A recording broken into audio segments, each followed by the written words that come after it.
Rome, in ancient Greece, as an event that we document in history called Lupercalia. Lupercalia was a giant pedophile sacrifice event. That's just what it was, cut and dry.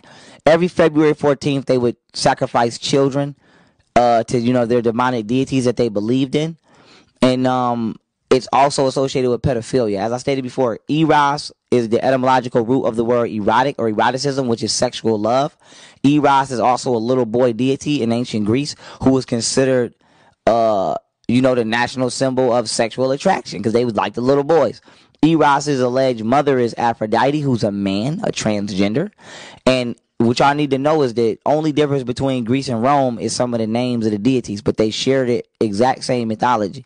So Eros in Greece would be called Cupid in Rome. Aphrodite in Greece would be called Venus in Rome. But y'all gotta remember, these are the same people. So now that you know that, Eros and Aphrodite actually comes from the Babylonian story of Ishtar and Tammuz. Now, Tammuz is Nimrod and Ishtar is Esther, aka Semiramis. And so the story of Nimrod and Esther or Semiramis goes that Nimrod was a mighty hunter who used his bow and arrow on his own mother to make her fall in love with him. And, he had sex with his own mother. He got her pregnant. And that was the first origins of the Immaculate Conception, because he didn't want to tell his army that he was having sex with his mother. And so Nimrod and Esther, aka Easter, you celebrate Easter, became Eros and Aphrodite. Eros and Aphrodite became Cupid and Venus, and Cupid and Venus became Virgin Mary and baby Jesus. And so the reason I'm bringing this up is because Valentine's Day is a hybrid holiday combined of symbolic to Lupercalia, as well as the celebration of Cupid and Venus, aka Nimrod, and Semiramis, aka Esther. And so this is why Cupid has the bow and arrow to symbolize Nimrod, who was a mighty hunter who used the bow and arrow on his own mother. And then what they don't tell you about Cupid is Cupid had two arrows. He had the golden tipped arrows, which was to make you fall in love, and then the blunt tipped arrows, which was to make you fall out of love. And if you read the story of Cupid, he was basically like a mischievous demon. He was actually considered a demon because Nimrod is considered the king of demons. And what Cupid would do was, for his own diabolical satisfaction, he would ruin people's relationships. So he might see you in a 10-year marriage or a 10-year relationship and come make you fall in love with your brother. And now you in incest. You know what I'm saying? Or this, that, and third. And if you look at the paintings of Cupid, whenever he's finna use the blunt tip arrow, he has the blindfolds on. And so Cupid, in ancient Greece and Rome, was used as an excuse for sexual deviancy. So a man might marry his cousin or marry his sister, and they say love is blind. And this is where that saying comes from, love is blind, because Cupid got the blindfolds on. So you might, fall in love with your mama and get your mama pregnant, and people say love is blind. You love who you love. You know what I'm saying? And you hear people saying that today. You can't control who you love. You can fall in love with another man, man. Love is love. Now, love ain't blind. Love can see. Why animals don't just fall in love blindly.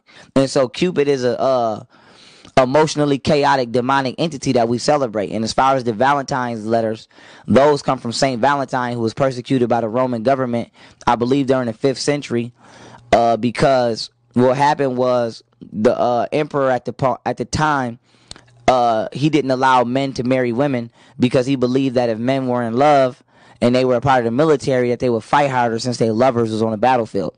And so what Valentine was doing was secretly allowing men to be with women. And the Roman government found out, and they sentenced him to death. And before he died, he wrote a love letter to the woman that he loved, and he started that letter off as, "Your dear Valentine." So when you in school and you got the kids writing Valentine letters, you actually writing death notes. When you're celebrating Cupid, you're celebrating sexual deviancy, immorality, and pedophilia, because Cupid is a pedophile deity as well as an emotional deviant deity. The hearts are symbolic to I don't know if I'm saying it right, Baal or Baal, but y'all don't talk about Baal. Baal, aka Moloch, is another rendition of Lucifer, aka Satan. And when you look up the ancient Chaldean or Babylonian definition of Baal or Baal, it means sacred heart. And you always see Jesus posing with that heart. And so this is supposed to be like the heart of Lucifer. And you also see certain pictures of Satan with that heart. And so the Valentine's Day heart is symbolic to Baal by definition, who's another form of Satan. And so, you know, you running around with the hearts on Valentine's Day representing Satan. And then a heart also looks like a butt, an anus. And so Valentine's Day is a very demonic holiday. It's a very pedophilic holiday. It's a very satanic holiday. It's a very sexually deviant holiday. And it also, you know, you write, the roses for Valentine's Day are symbolic to death. Because when somebody dies, you give them roses.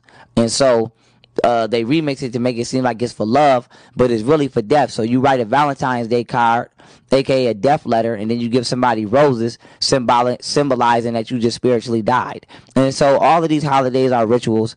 I don't break them down because I'm bitter and I don't want people to be happy during the holiday season.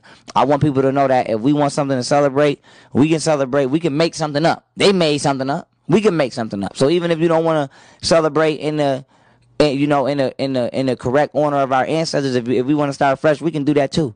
But we need to know that what we are doing now, that's not it. And you are being spiritually hypocritical because you are partaking every day and every month in these different holiday celebrations and traditions that were not only made by people that slaughtered your ancestors, but are representative to the exact spiritual deities that you claim not to subscribe to, Lucifer being one of them.